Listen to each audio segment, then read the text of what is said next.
Hi friends, இன்றைக்கி பொட்டுக்கடலை குருமா வைக்க போகிறோம். அதுக்கு தேவையான பொருட்கள்: வெங்காயம் 1 எடுத்திருக்கேன், கருவேப்பிலை 5 பச்சை மிளகாய் எடுத்திருக்கேன், தக்காளி எடுத்திருக்கேன், மஞ்சத்தூள் 1/4 ஸ்பூன், கடுகு உளுத்தம்பருப்பு, உப்பு, கொத்தமல்லி தழை. அரைக்கிறதுக்கு இந்த கப்பால் 1 கப்பு தேங்காய் எடுத்திருக்கேன், 1/2 கப்பு பொட்டுக்கடலை எடுத்திருக்கேன், 1 ஸ்பூன் பெருஞ்சீரகம் எடுத்திருக்கேன். வாங்க ஃப்ரெண்ட்ஸ், எப்படி வைக்கலான்னு பார்க்கலாம். முதல்ல ஸ்டவ் ஆன் பண்ணிக்கிறோம். கடாயை வச்சுட்டு ஆயில் போட்டுக்கிறோம். எண்ணெய் காஞ்சிடுச்சு. கடுகு உளுத்தம்பருப்பு போட்டுக்கிறோம்.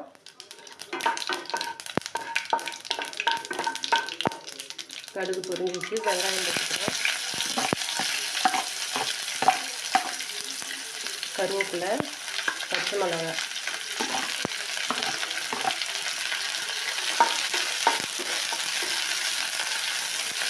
வெங்காயம் பொன்னிறமாக வதக்கணும்.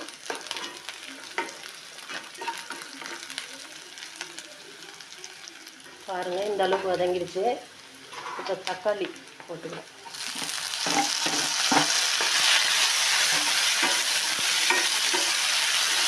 நல்லா தக்காளி மசைகிற அளவுக்கு வதக்கணும். பாருங்கள், இந்த அளவுக்கு வதங்கிடுச்சு. இப்போ மஞ்சள்தூள். இந்த குருமா இட்லிக்கு, தோசைக்கு ரொம்ப நல்லாயிருக்கும்.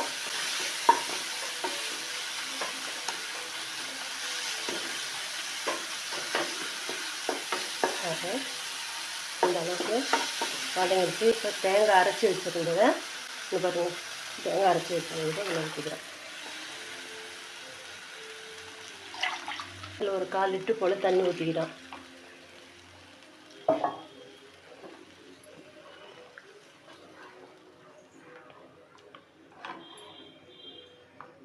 உப்பு போட்டுக்கிறோம்.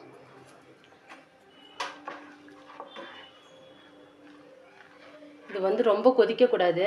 அப்படி ஒரு கொதி வந்த உடனே ஸ்டவ் ஆஃப் பண்ணிட்டோம்.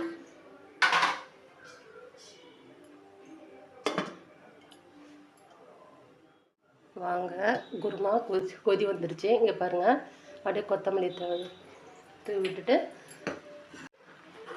அவ்வளோதான், ரெடி ஆகிடுச்சு பொட்டுக்கடலை குருமா. இப்போ ஸ்டவ் ஆஃப் பண்ணிக்கிறோம்.